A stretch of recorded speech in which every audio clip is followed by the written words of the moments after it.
Hello, everyone, and welcome to this Watson Institute IAPA Watson Policy Mentor Talk, which I believe is a series that we're trying to establish going forward. So joint first, because there's another one going on right now. That's our scheduling skills. We can do things like that. I know, it's incredible. We're lucky to have Cathryn Clüver Ashbrook with us. A quick biography for those who are not in the know. Cathryn Clüver Ashbrook is a German-American political scientist and executive vice president of the Bertelsmann Stiftung. Previously, she was director and CEO of the German Council of Foreign Relations, and for well over a decade at Harvard Kennedy School, she directed the Future of Diplomacy project, which he co-founded with Ambassador Nick Burns. Is that enough to be going on with? Then in that case, I will say, clearly that's more than enough to qualify you to be here. I believe what's going to happen is you're going to chat for about 20 minutes, and then I'm going to sit beside you and say, well, what about that? And I do pointed questions, and then we'll encourage everyone else to ask pointed questions. And at the end, we'll have a pointedly good time. That's good. There we go. Pointing at each other all the time. Great, thank you. All right, well, first of all, thank you, Mark. That was crisp and to the point, and I never need to sort of have my early days belabored. But by that same token, this is very much the place that made me. It's very much the place that made my career. It's very much the place that made everything possible. So the students in this room, I am very jealous of the fact that you are here now, because you have a wonderful and challenging and rich life ahead of you. So let you be assured that you are in the exact right place at the exact right time, because this is a challenging time. And goodness knows we need your smarts, your capacity to shape your own destinies, which is what a Brown education is for fundamentally.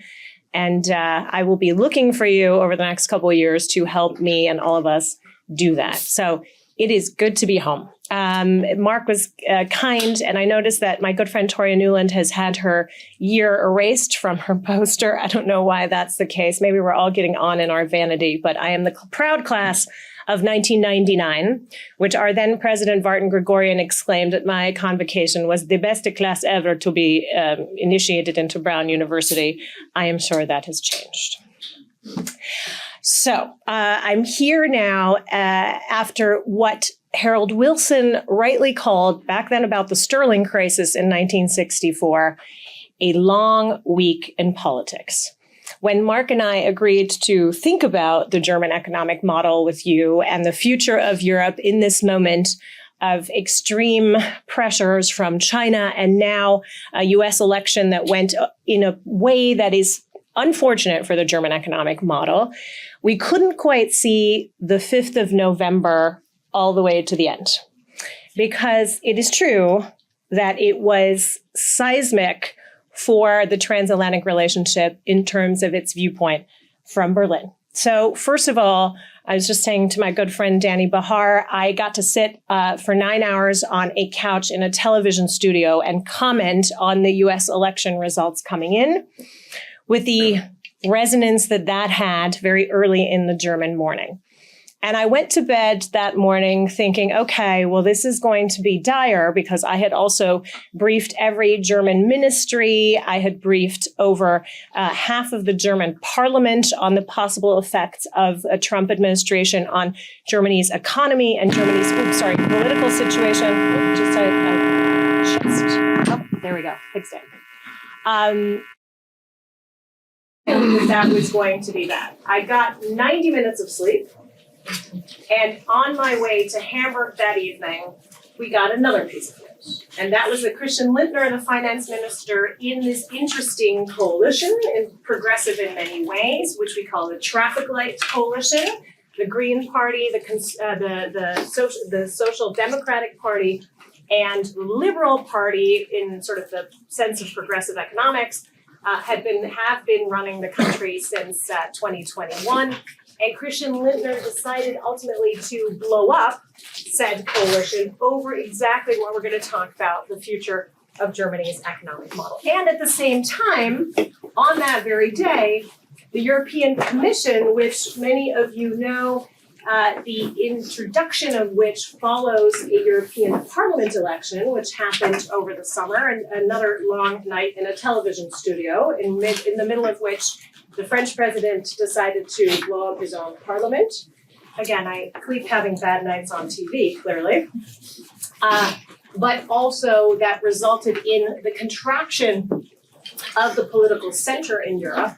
And now, in these hearings for what is the European Executive, the European Commission, was having a tough time getting through. So basically, suddenly, within a number of hours, you had a drastic shift on this side of the Atlantic. You had a lame duck government in Germany at the minute of a difficult negotiation around a German budget and, again, the survival of the economic model. And you had no one home in Brussels, and you might not, frankly, before December to begin difficult conversations. Oh, thank you. Yeah. All right. Thank you. To begin difficult conversations with the new American administration. So all of that in a 24-hour period, all in one day. And while that political quicksand was already shifting, German companies and German analysts were signaling things that were going to really sort of push the detriment, we're pushing the sort of detrimental effects or highlighting the detrimental effects already of the government's incapacity up until now to accelerate meaningfully a transformational agenda to save the German model. And I want to talk to you about what that is. So at the end of that same week, Ford, American car company, but with big footprint in Germany, signaled it might be forced to go into a thing we call Kurzarbeit, which is to shift shifts around. So you're making about half the money that you make in any normal month of work. And 4 days prior, car maker VW, which is an instrumental and sort of cornerstone, also identity type of company for Germany, had announced or had put its union on notice that it was likely to close 3 plants and shift around, give pay cuts and shift arrangements, and that employees could lose about 18% of their salaries. And 2 days later, that wasn't bad news enough. The economic wise men and women, the councils to the chancellor, came out and corrected their predictions on German economic growth, not upward, but significantly downward, and now estimates that German GDP growth, which you can't even use these numbers, growth, or this word, will be 0.1% for 2024 by 0.3 percentage points, a downward correction. So for all of you in this generation, for Olaf Scholz, the Chancellor of Germany, to paraphrase a very popular children's book, it was Olaf's terrible, horrible, no good, very bad week. But of course, that whole situation, and in some respects, the culmination or that peak moment is a coming together, is a crossing of macroeconomic, geoeconomic, structural weaknesses that relate to how the German model is constructed in the first place, which for a long time kept it not only insulated from sort of geopolitical and global trends, but actually strengthen it. So I want to look at what the model looks like, where the breakage points are with you, and maybe how we get out of this quagmire with everything that you know so that we can sort of discuss it in context. 12 years ago, the situation looked really decidedly different. Back then, Germany was celebrated for its resilience against the pressures of globalization, its wonderful utilization of cheap and abundant energy, the prowess of its engineering, its design, the rapid capacity to expand value chains across a vast and rapidly growing China, and ability, I love this quote, it's to retain its financial striking power at home. It's because German companies reinvest, they pass on value to their employees and in some cases their shareholders, but not a lot of companies on the German DAX, in fact. And so they reinvest that into their company at an average, or did, at an average of 42% gross operating income into innovation. So that was the fundamental tenor of the German system in a way, right? And so that there you had capital formation on the rise, gross savings over fixed capital rising sharply to 110% from 80% between 1989 and 2010. Germany, and that was, by the way, the opposite of what was going on in France at the same time.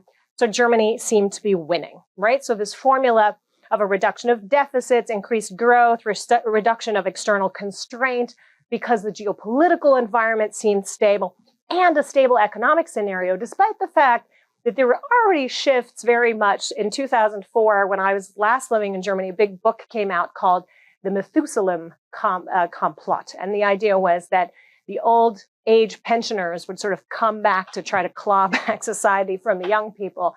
And a lot of people laughed about it, but it was the most, probably at this point, the most predictive book, truly, of the realities that we now face. So I won't go into what the financial crisis did specifically to the German scenario, but Germany, even throughout the financial crisis, with the sort of hits it took, remained strong and looked around and said, look, we're going to have to find some way of ensuring that this doesn't happen to us. And with a sort of hubristic attitude, went in and set itself a debt brake in 2009. And the idea would be that it would really focus on not extending the way that it borrowed, looking specifically at the demographic situation. And so it was this idea that, lest we be as stupid as Greece or people who go out on a limb and borrow too much and don't pay their taxes. No, we're German. Thank you very much. And so the idea was that you'd have a maximum structural deficit of 0.35% of GDP, and that you would sort of keep your public borrowing in relation to your GDP hovering around 60% or better under. So now, as a country in factual stagnation, I just gave you those numbers, we've basically had zero growth since 2019, so prior to the pandemic. And so now you have a projected deficit of 1.9%. and a 63% debt ratio. So in theory, and Mark will know this better than I am because I am not an economist, it would read as a textbook case for increasing public spending. But now the country's totally reined in because it put it in its constitution. And when it tried to break out of this and try to put transformational funding for the energy transition into a block of sort of extra cash, if you will, and try to take that out of its balanced budget sheet, somebody sued at the Constitutional Court, and the Constitutional Court said, can't do that. So now you really have not only a stagnation in the functionality of the model, but also a limited ability, if you stick with this rule, to actually take action that would sort of unlock the capacities of borrowing or of creating greater flexibility in the model. So you see, we're at a crossroads. For all of those of you who are not junkies on the German economic model, let me take a little moment, step back, and just tell you what that was all about, and then how we end up in this sort of difficult moment, and then maybe optimistically, we're at a university, an American university, we're always asked to end on a hopeful note, how we might get out of this, and I'll have you reflect on whether or not that might work. So the idea of the post-war German economic model. And you remember coming out of a cataclysmic destruction of German industry, rightly so, given German industry's participation in, frankly, the death machine that was the Third Reich. The idea was still that, as the Marshall Fund monies came in, you needed to rebuild parts of Germany's industrial base, also again with a geopolitical bent, because you'll remember that the Marshall Plan was, yes, an economic plan, but an economic plan to hedge against the potential proclivities, potential expansionist ideas of the Soviet Union. And so there, the idea was that government would try to get out of the way of business, as long as that's sort of based on a contract that cements social order, redistribution, and the goal fundamentally of stability. And you might see that if your overarching goal is stability now in a world where you have tectonic shifts around you, the resistance in a society, because of course economies and political systems never exist in a vacuum, they create sort of these cultural, social norms. If stability is a norm that's ingrained in your system, you could see that when you need drastic innovation and a way of doing things differently, you'd have some resistant powers within the society. So the idea was to have fair and ordered competition in the system of a rule of law, and the company at the heart of the economic performance and the place of social integration. So that explains why we have strong union membership, strong wage negotiation environments. And the idea was that you're forming a community of responsibility, employers, qualified labor, employees, and largely effective redistribution with social acceptance of sort of changes to issues in the labor market. And the other thing is the consistent idea I said about sort of innovation development, Vorsprung durch Technik. You remember that old automotive slogan? But in the essence, it was also deeply conservative, the West German model. So women should stay at home. There had to be a German warm lunch for the children that came home anywhere between 10:30 and 12:30. I don't know. You figure it out. So very little female labor market participation, very little childcare. That was sort of unnecessary in as much as corporations kept innovating, kept producing high quality engineering, and kept sort of pushing the model forward. You had a strong state-owned company logic that over the 80s and 90s was spun out and privatized, in my opinion, poorly. But the real push that then, of course, the German model got with these sort of attributes that I described was when China joined the World Trade Organization. You suddenly have an opening to a degree, China resetting its own rules in in retrospect or toward other trading environments. But nonetheless, the opening of a huge Chinese market, and then at the same time, a rapid expansion of Russian natural gas and oil resources that basically became the feeder of this kind of economic model. And at the same time, you were able to maintain that sort of stable redistribution of wealth, right? And so even in the time after reunification, which in many ways came as a huge economic shock, an absorption shock, an absorptive shock, the solidarity tax was introduced. And so that same logic of supporting the social system, of supporting one another, worked into the system, as did all the odd social conservative mores, which is to say where in East Germany you had childcare until 6 p.m. for women and working families. Why would you need that when you become annexed, right? So that all went away. So all the instances of the East German model that could have begun to move certain aspects of labor force and qualified labor force forward, it was decided that that did not fit the idea of sort of the social capital contract that is fundamental to the German model. So that was sort of the moment when these sort of outside pressures begin to shift. They enable the German market. That then early inequities come out. We can talk about later. There was a massive and disruptive pension reform that was introduced by Gerhard Schröder, Social Democratic Chancellor, now very much in let's say, ill repute because of his closeness to Russia. But these kind of things fit into the idea that the economic model in its modern incarnation in globalization became sort of a neo-mercantilism, which is to say the corporations lead. You'll think of the images of Mrs. Merkel going to China with these business delegations, and these business delegations walking ahead of Chancellor Merkel. And that is really an image of sort of how German corporate interests behaved in the world. And so big business, the delegations, plus things like Nord Stream 1, Nord Stream 2, the introduction of Huawei into the fundamental digital infrastructure in Germany because it was cheap. That was the moment, the German version of sort of corporate greed taking hold. And it became almost an underlying contract for pretty much every German political party. And I'm jumping ahead, and we can talk about details. I'm sure Mark will put me on the spot. But then we get to this moment of sort of early announcing geopolitical quicksand shift that a German economic model with the stasis that I've described, with these sort of social agreements, with a desire for solidity and stability and quiet, cannot keep up with or doesn't want to address. And it doesn't. So first, of course, the annexation and the invasion of Crimea. What does the Merkel government do? Go into negotiated process, pursue Nord Stream 2, creating all sorts of problems with various American governments, to be fair. And in that time of sort of social economic hubris and underwritten by sort of an unfailing belief in this capacity, you begin the sliding nightmare. right? China begins to change. So where everything about China's success is undergirded by German machine building, the three core industries of Germany: automotive, machine building, and chemicals production. China begins to usurp all of those for itself, does a lot of industrial espionage, does a lot of rebuilding, does a lot of re-engineering. And by 2019, who's building the better and more efficient machines? China.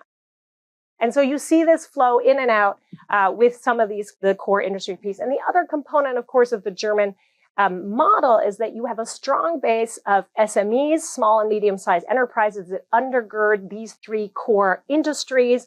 And they do internal supply chains, and they do the widgets and bebobs and whatever goes into complicated automotive manufacturing, where I'm clearly an expert. Those things are all linked into a very specific design of a supply chain, which China begins to conquer for itself. And does it, of course, and I'm sure Mark covers this in his lectures, in a very specific way that is the Chinese model: finding the hidden champions, spinning them out, keeping them closed and protected, and then pushing them out into the world where they don't have equal playing field and equal competition the other way around. So German companies cannot do the same in China, and now, of course, have to have Chinese senior management, et cetera. So these things are shifting around the German environment. So little by little, all these puzzle pieces are coming unglued one by one. The digital deficiencies are exacerbated by the flow of the pandemic and made very clear both in the educational realm, but fundamentally also in the production realm, right? They're just massive companies that cannot do a single thing because they cannot be run digitally independent of human beings being in a factory. The energy dependency, of course, is completely spiked by the 2022 invasion of the Russian Federation of Ukraine. And frankly, that is an admirable story in terms of how the Germans, they just fully denied the last shipment of Russian LNG to its LNG terminals in Brunsbüttel because they can. So actually that transformation is a remarkable story, but the fact that we had to get there and the fact that it caused an enormous pain point, enormous contraction of growth, just goes to show that there were very little strategic radar out there, or there was very little strategic radar out there to see this coming, if you will. So the industrial production of chemicals, the use of raw materials, all those areas become it becomes critically obvious of the kind of dependency relationships that Germany has created for itself. And the minute that web comes unglued, and the pressures of geoeconomic and geopolitical tensions come brushing up against one another, these breaking points emerge. So the Zeitenwende, that was this idea that Germany would in fact be engaged in pushing back the Russian Federation out of Ukrainian territory by creating an additional fund, 100 billion euros, to support what it had once, we say in German, kaputt gespart, which is to say, saved down so that it breaks, which is its entire military infrastructure, its interoperability of military infrastructure, it down to its soldiers, big jokes about the state of German military materiel, but also fundamentally its R&D capacity. If you think about the United States in this context, DARPA, the Defense Innovation Agency, is fundamental for some of the things that we're now seeing playing out in energy transition. You think about Afghanistan in terms of how the Pentagon switched away from heavy fuel convoys in Afghanistan in order to make troops more secure. That's the kind of thing that has been scaled down to American business models right around the country. You had none of that experience, that learning, that capital, or that way of thinking about enhancing your innovative and sort of economic positioning. So the Zeitenwende for Germany effectively was much more than just this realization that they might not be physically secure. Because again, what is the fundamental thing that allowed Germany to operate in this sort of hubristic, somewhat closed, somewhat insular, and yet fully export-oriented model was ultimately, of course, the American security umbrella. So the idea that your physical security in Europe is covered by the American nuclear role in NATO, by Article 5 commitments, and then by the idea that all of the the Asian oceans, if you will, are similarly protected by American troop presence, by American capacity there. It makes the dream of an exporting nation become real. And when there are shocks to that, as we saw in the first Trump administration, and then the pile-on of shifts with the relationship with the Russians, the shift in the Chinese economy, this should be, would be, could be a wake-up moment. And I'll just say two things about this whole piece about what military support to Ukraine could mean for its economic relationship, and then we'll look ahead about at what we could do. We have my colleagues at the Kiel Institute. Germany has become the second largest supporter of military and of economic aid for Ukraine, and that's wonderful in many aspects. But writ large, it's only 0.1% GDP on average. As a German taxpayer, since the beginning of the war, I have paid exactly 50 euros to make sure that Ukraine can begin whole and free. What?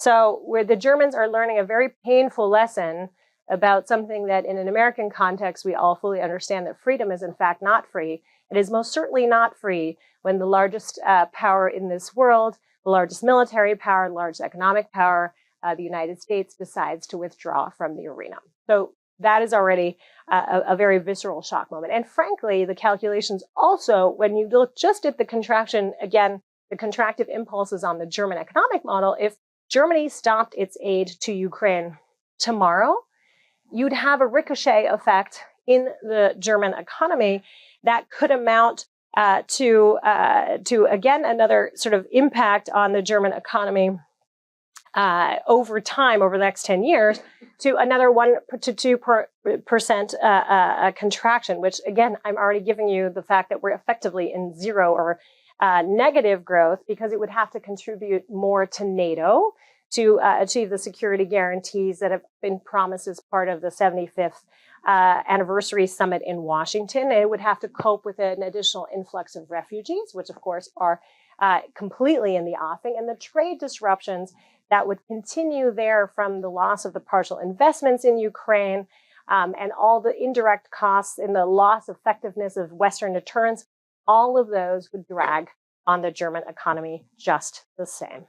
But of course, if that's maintained, if that's kept up, if that's stepped up, then in some respects, that's already an early offer to a Trump administration who would very much clearly like to see Germany play a leading role in the defense of Ukraine so that it can get out of it and force, well, that's a different conversation, but largely force territorial exchanges for what a Trump White House might define as. So we talked a little bit about the model. We talked about the breaking points.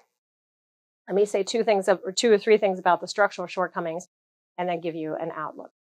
So we talked about this need for stability, this need for focus, this need for functional markets around it, the rule of law to work well, the Chinese markets to be available to it, the cheap energy. Yes, all those things were critical.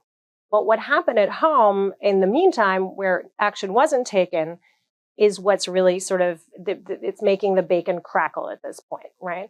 So a lack of structured and deliberate strategic R&D. I don't know if anybody knows the German company SAP. They run a lot of sort of software solutions for businesses. That was the last big startup in the digital sphere that Germany incubated and pushed to market. It's 30 years old. So just as an example, underinvestment in public education, which came home to roost during the pandemic, that sort of misaligned use of labor in a place where bureaucracy was the sort of democratic panacea after the war. The lesson that Germans learned from the war is that industry and industry decisions could have ultimately been controlled more if you had more process design. If any of you have worked in Germany or tried to get internet installed in your own home in Germany, you know it is not about solving the problems and getting you internet. No, it's about designing a perfect process. And then if you still don't have internet, that's really your problem. I give that as a personal anecdote without additional comment. So then in general, now this idea, of course, that since the war on the Russian invasion of a free and modern Ukraine, energy costs in Germany have just skyrocketed. And for the chemical industry in particular, those are vital inputs. And that explains in part why BASF, the biggest chemical producer in Germany, maintains and retains a very difficult production plant in China, where there are massive negotiations and conversations around whether there's Uyghur labor involved in maintaining that factory, because they can no longer produce at home. And by 2045, the electricity bill for most German companies, if transition to sort of a more sustainable economic model isn't pushed forward, it will be 75% more expensive for industry than it currently is. How do you maintain that kind of production?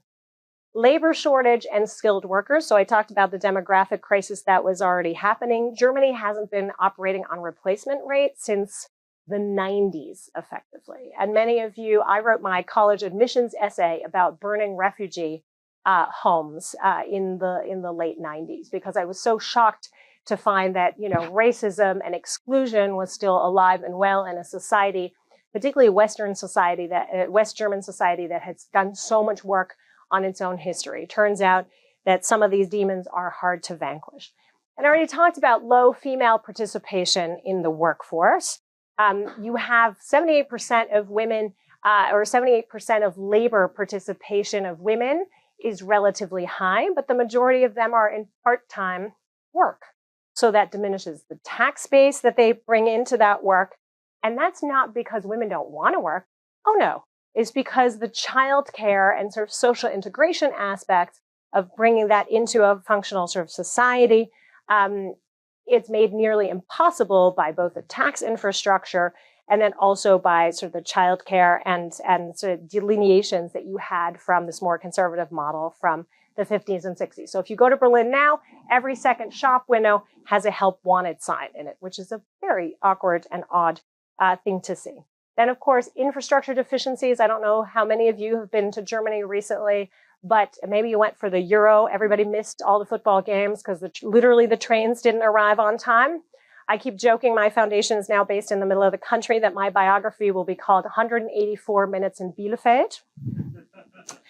And in this moment of stability and a desire for stability, the way that Germans accumulate wealth is not to do what we do here, have your 401k, and let that be sort of play out on a hopefully robust market in New York.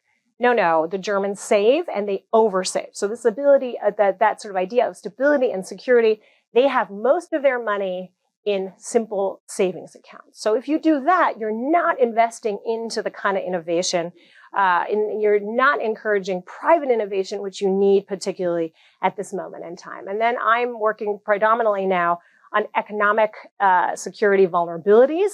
So Germany, with this open network, with a lot of its sort of secrets very much in the open because it's part of the economic system, is very vulnerable to cyber attacks, industrial espionage, sabotage, cost of German market and cost German companies 266 billion euros a year. And what have we seen over the last couple of years? Take again this idea of the European election, a greater sense of political vulnerability, political instability, a lack of trust at sort of successive governments of being able to rein in and push forward some of these structural issues. So the Baker-Bloom-Davis index sees that the Germany is an outlier in the degree to which establishment voters are choosing to go with far-right parties with consequences that are basically hampering part of the country from getting on with its work because they are such a cog in the machine now. They can't be enabled to govern, but they have effectively garnered majorities in 2 federal states and are the number 2 in states that are like mine. I come from the middle of the country that has Frankfurt in it, has all the financial instruments effectively in one state, lots of money, very rich, second largest party.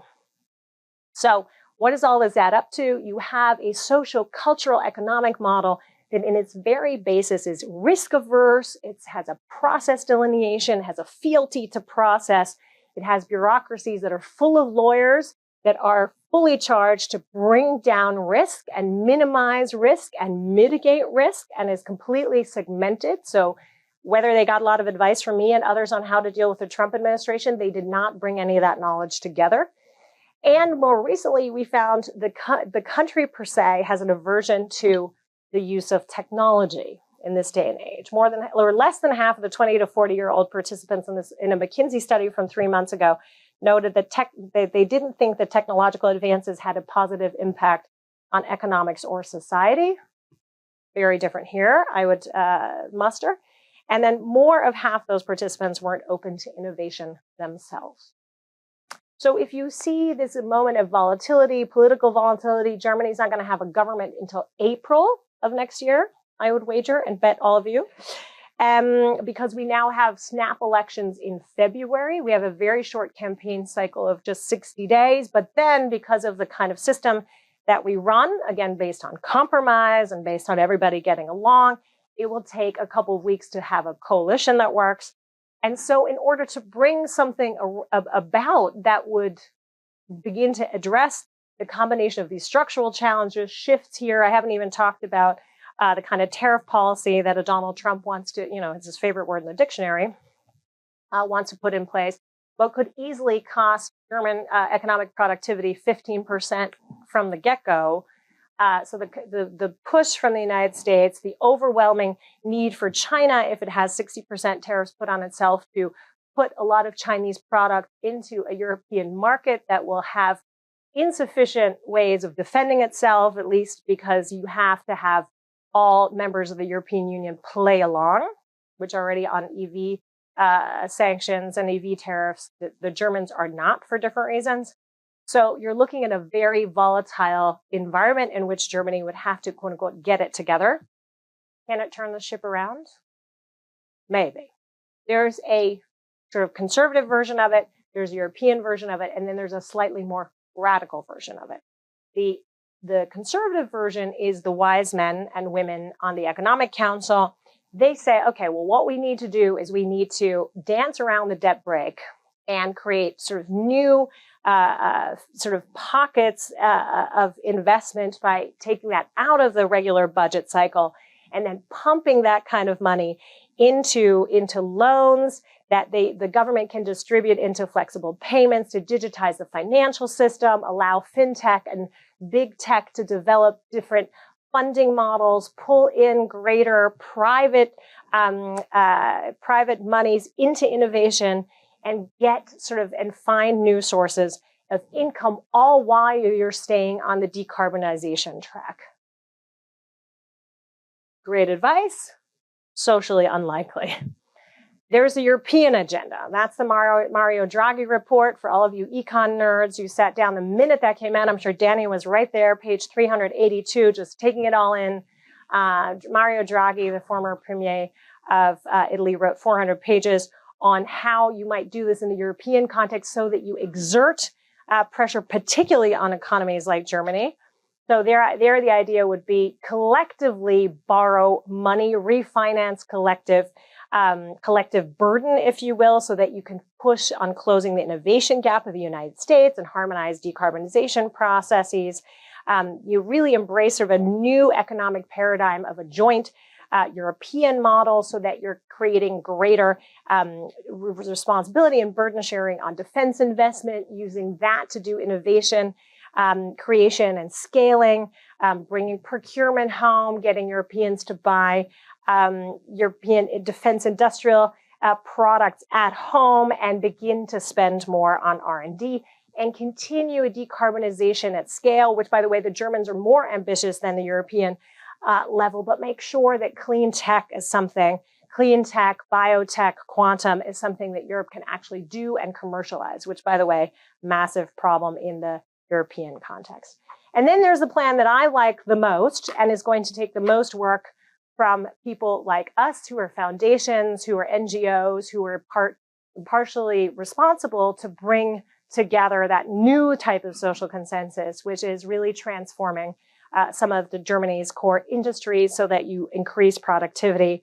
The first thing we're arguing for is to really ease the debt brake, renegotiate it, make it go away, and have an appeal at the Constitutional Court so that you have much greater flexibility in investments and let citizens invest in their own country. That includes a reduction of corporate taxes, which are comparatively outrageously high in Germany, and find different ways in which you can service debt. We can talk about that in the discussion, but really allow, decouple some of the ESG guidelines so that people can invest in things like defense, can invest in things like innovations, and create capacity for equity, for new equity in risk capital choices, so that you're finding additional ways to incentivize R&D, AI-based innovation, which will take a ton of energy. All of you know what that's going to mean, and so that would accelerate, I think, a lot of the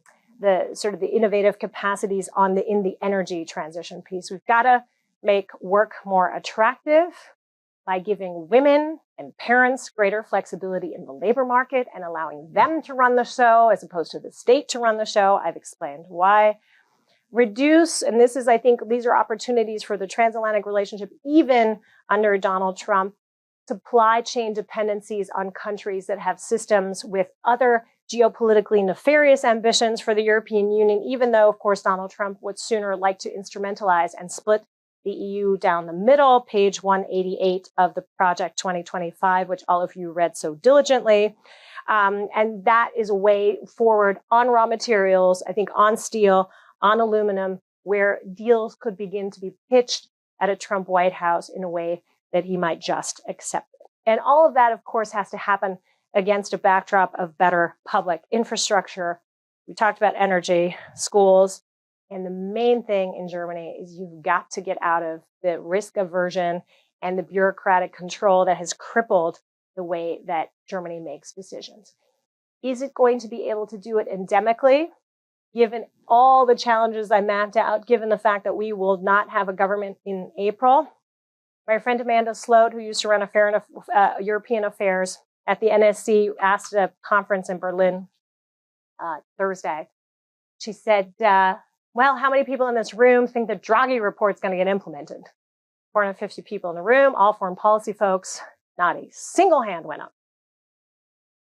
And this gets to a very odd reality.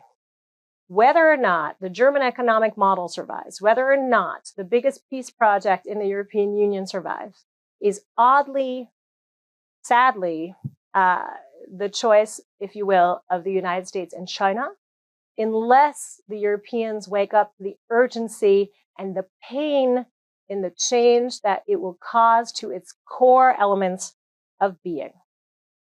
Goethe has a famous line in Dr. Faustus, which I'm sure all of you have also read. It's "Verweile doch, du bist so schön." So stay a moment, you are so fleeting. That's the sort of bubble in which the Germans would like to stay. What happens pretty much right after? Dr. Faustus sells his soul to the devil. Exactly. So whether it's the devil you made or the devil you call, but either way, it's one hell of decision time.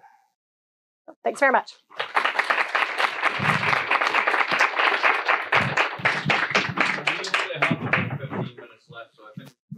Yeah, absolutely, it should.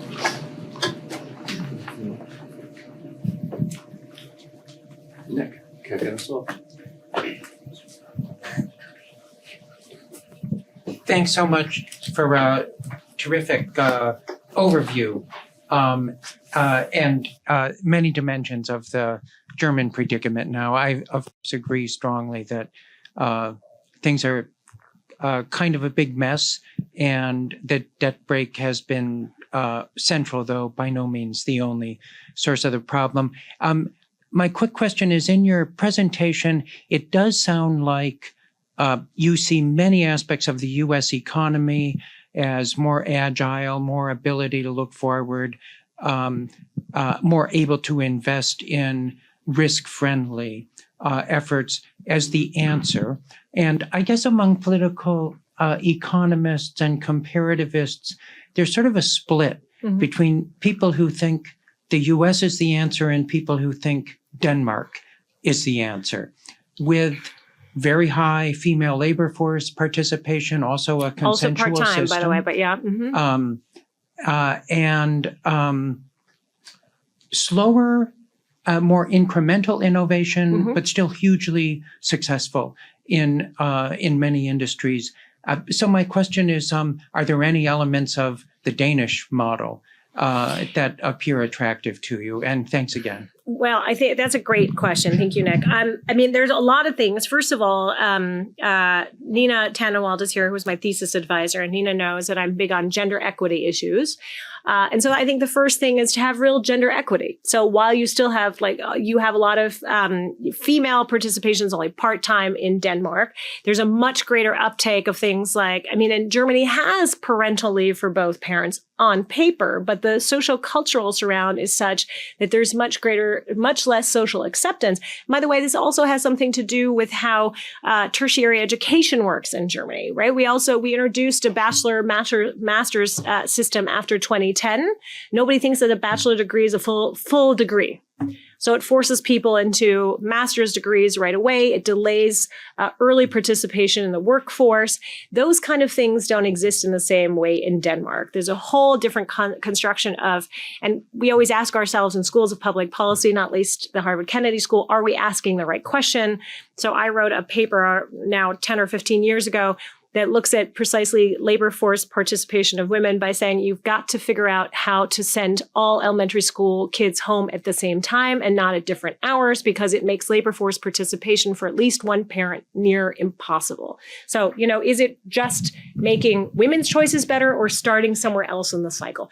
And Denmark has, in fact, done better in that way. It's got a more diversified industrial base. It has a bigger services sector.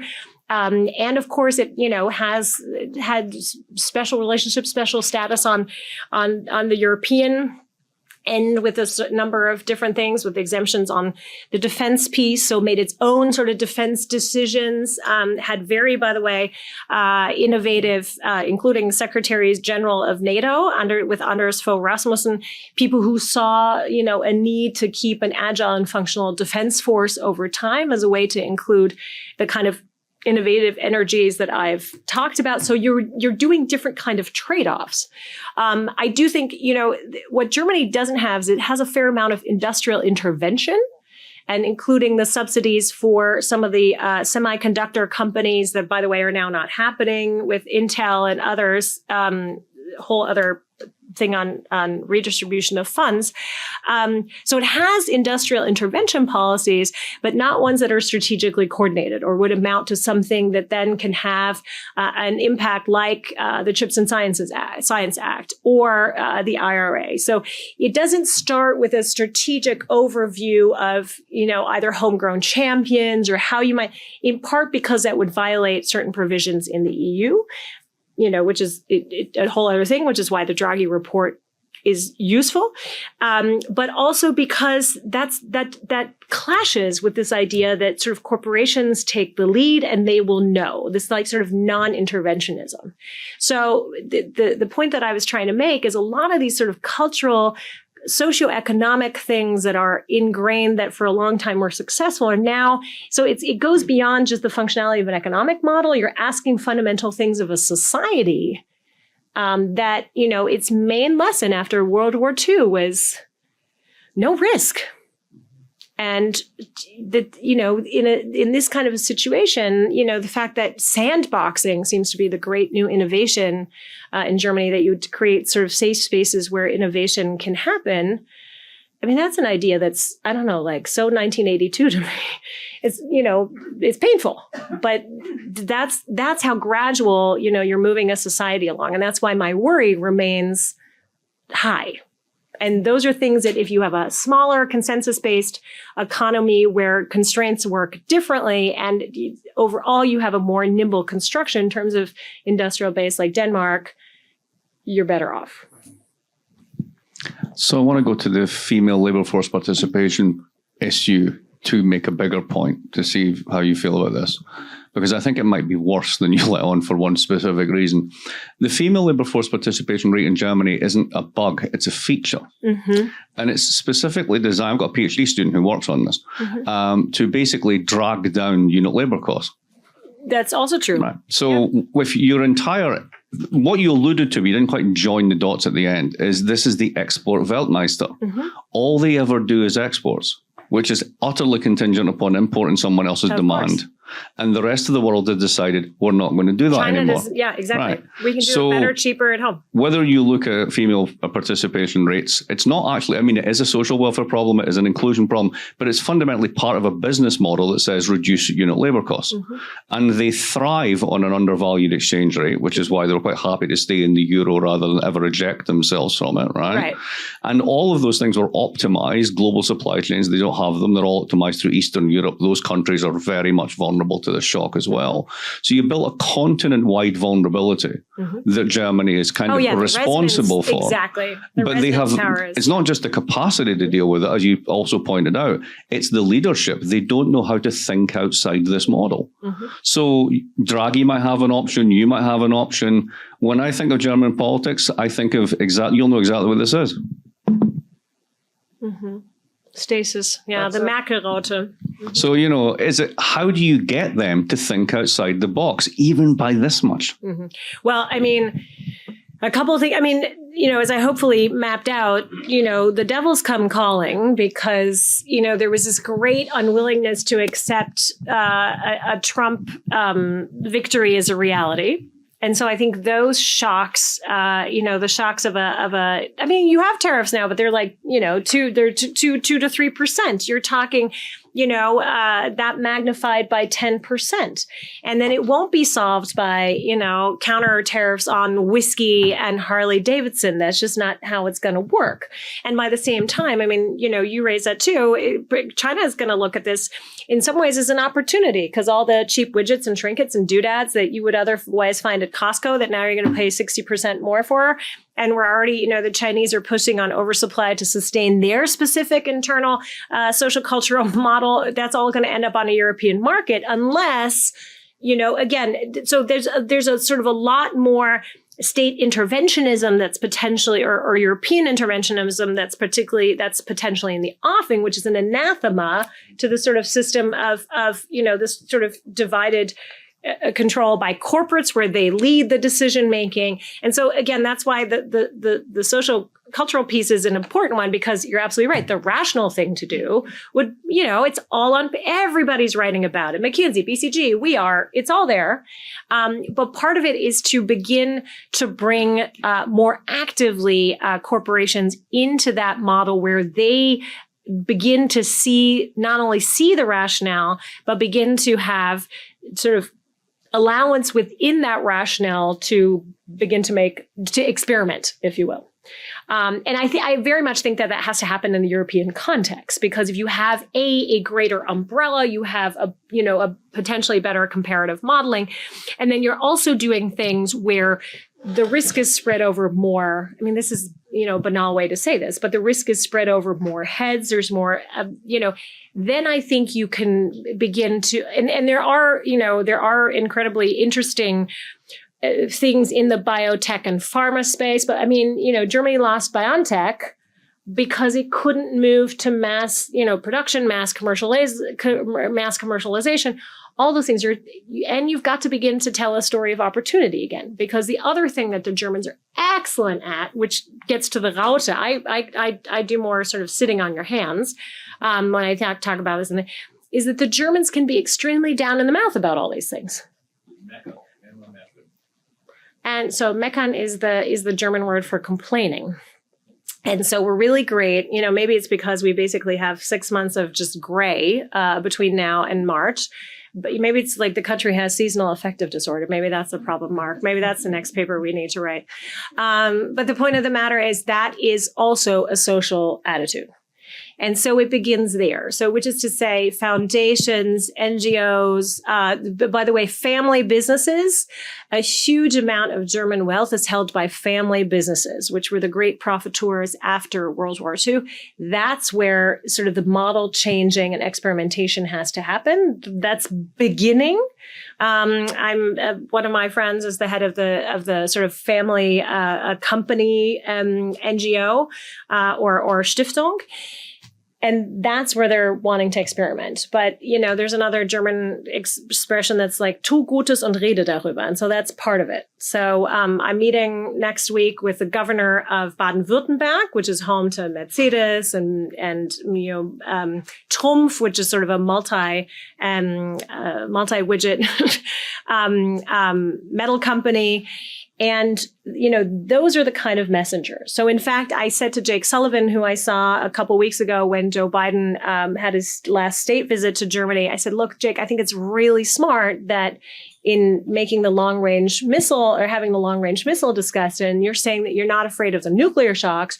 You're afraid of all the compiling economic and hybrid components that will come under that will be right under the Article 5 threshold, but will have an enormous effect on economic security across Europe, but specifically in Germany, in part because of American military installations, which is, by the way, how I grew up with bomb threats, because I grew up on an American military base. We didn't have active shooter practices. We had bomb threat practices because this was the Gaddafi time. This is how old I am.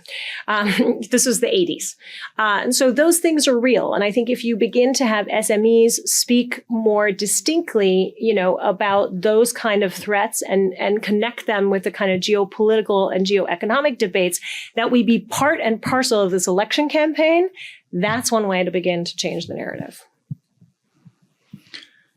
So I have a question on, you mentioned the insufficiency of German policies to protect itself especially from China.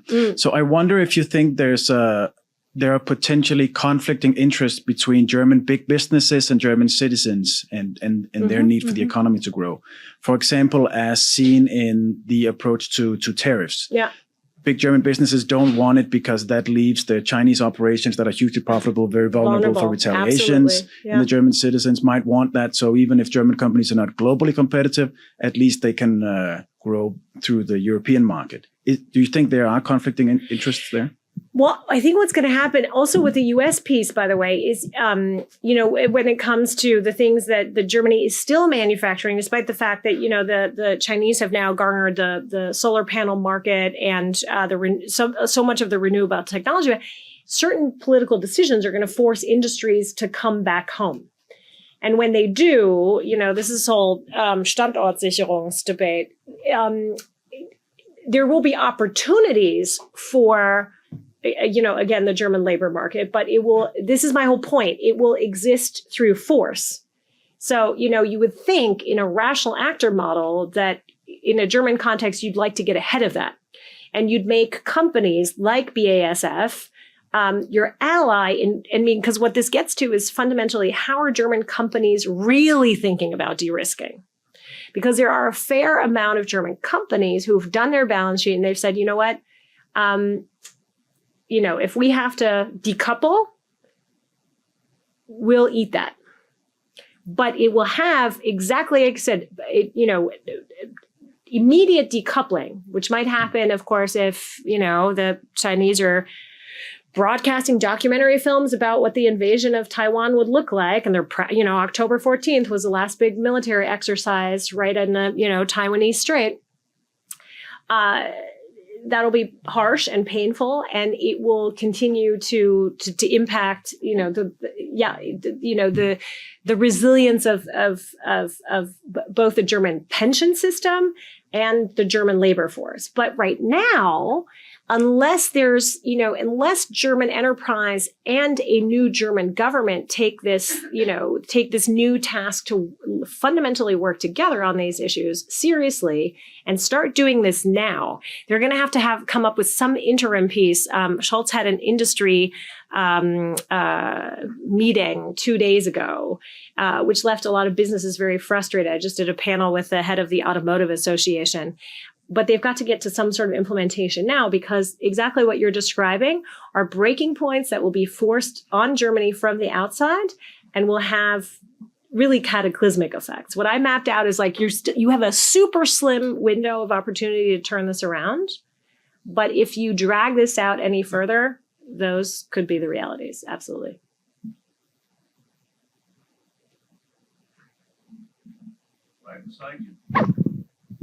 Thank you. So I get a sense that you think a lot of the problems you're describing, like female participation in the workforce and risk aversion, is associated with the preoccupation with manufacturing instead of, maybe the digital economy or service.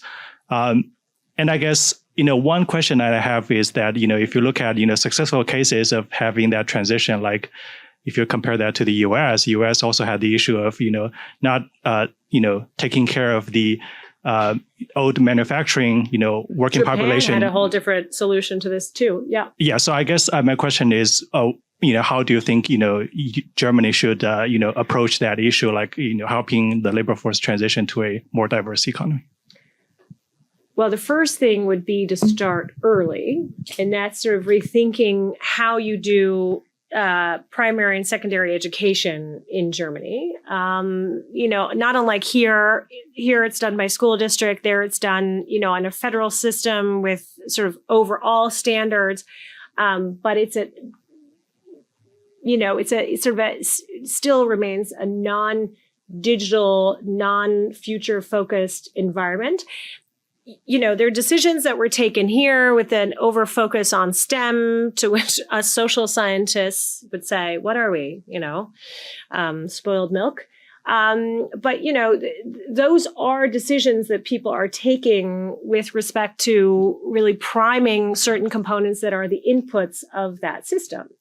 Now, just when you were asking the question about how other systems have dealt with it, Japan dealt with this idea of an aging population, a downturn in its production capacities at speed, by really moving aggressively out into the world and to do production elsewhere, and to control that with a measure of quality control that we still expect sort of also from excellent Japanese engineering. That would be a fundamental rupture to how Germany does business. But maybe those kind of things also need to be on the table. Again, because there has been no preparation and to this point with Raute, Merkel just really, her whole idea was to kind of keep the lid on it and not rock the boat, in part so that she could deal with the financial crisis, she could deal with the migrant crisis, she could deal with what she felt were sort of cataclysmic needs at the time, means that for large parts of the population, it's still a rude awakening. But, and this gets to my point about the risk piece. Certain things that we have made part and parcel of our public policy mapping and decision process. So I was running around Berlin offering tabletop exercises on the Trump administration. I cannot tell you, I got turned away so fast by these administrations because they work on a siloized level. They're quote unquote owned by different parties in the coalition system. So they had rather just do their work on their own. But all of us and Toria Newland is here tomorrow, will tell you that a fundamental part of diplomacy is being able to forecast behavior, knowing what where rational actor models could diverge, and bringing in a sequencing that will allow you maximal influence. And you have an entire system that refuses, we've been playing red team, blue team games in the US Pentagon since, the 60s. This idea of like, what's the worst that could happen? And let's work backwards so that the points aren't as painful. The risk isn't as costly, those kind of things. So, those are all the options that would be on the table, down to rethinking the entire structure of the model in itself. But certainly you're going to have to start, at the very beginning, which is how you educate your labor force, where they're going with that labor force, and then how you introduce flexibility into that system. But those are gradual processes. So things like but these are things that we have known for decades. Even when I was in consulting, I was writing papers about, lifelong education and continuing education. very little has happened. And so that's why I'm saying I think these years are going to be very, very painful for Germany if it doesn't realize that it does have some endemic strengths it could turn. Just a quick one on that. We haven't really spoken about the EU and a sort of shorthand way of thinking about the world. Is America finances and innovates. China increasingly innovates, but mainly manufactures. And Europe regulates. And they don't own anything to regulate. So even if Germany breaks out of its silo, we've got this kind of extra level, which if you look at things like the Juncker plan and the stuff that they talk about, 300 billion, it was all smoke and mirrors. It was all existing funds, all this sort of stuff. And what they do is they regulate. That's what they do. This has to be a change for the EU as well. Completely. Because I think, this is the thing. I don't think in the sort of embrace of, and our good friends at Columbia and elsewhere have written wonderful things about, the regulation in tech and how that's going to be what saves humanity. But by that same token, the incapacity to then realize how that stifles innovation, how that creates all of you who have taken, a computer science class know that these systems need to link up. They need to be able to talk to one another. And when you're creating these sort of artificial breaking points, you're contracting innovative capacity. So, again, this gets back to regulators who don't understand technology, who then go and regulate technology. But I think that's part of it. I think, one of the major hampering points is this level of overregulation and then translation. And I don't know how many junkies in this room here, love how a bill becomes a law in an EU context, but how you translate European directives into national law. The German tradition has been to sort of, again, on the risk piece, to just to overdo it, in fact. And in so doing, we just had say this 3 times fast with me, Lieferkettenschutzgesetz. This idea that you would have to be able to prove in the whole length of your supply chain that you're not violating human rights, you're not undercutting labor provision. The burden of proof in the German context is a hugely sort of an inordinate way of doing things. So all the businesses after the fact raised their hands, said, this is not what the European regulator demands. You're going way over the top. And in so doing, you're making it impossible for us to do anything else but to shuffle paper around because you have arbitrary deadlines that force us to comply to this law. They're going to shift some of the structures of this law now. But this is again, there's 2 pieces there that fit together. In half the time, if Germany just stuck to the or if you pick Fit for 55 or any of the big if they just stuck to the letter of as written, you'd probably be better off. But there's a particular bureaucratic culture that takes it one step further to where, and this again gets to, there's a breakage point. You have the companies leading on critical decisions, but you don't make them part of the political decision process until it's already done. And this has everything to do, again, this is why culture and social context is important when you're thinking about how all this comes together, is because that is still so hierarchically managed that even in places, the greatest risk, or when I give other talks about urban policy and urban economic risks, the biggest risks are in cities and ports and infrastructure places and in places where you have corporations and that are exposed. And the fact that the national government has no true way of listening to them before the fact and doing risk mapping or risk anticipation is just absurd, given the economic effects that you have, when you're making yourself vulnerable. So all these things come together. But if you don't have a strategy, and what is a fundamental frame of a strategy is that you set priorities and you match resources to the priorities, and then you figure out what their hurdles are to implementation, and then you challenge those. If you refuse to embrace that kind of process, you get this sort of higgledy-piggledy structure, which we're seeing now, which I believe fundamentally endangers the economic stability of my home country. And that's a happy note to end on. I think that's probably what we can end on. So thank you very much. My pleasure. Talk about Germany and beyond. Thanks very much.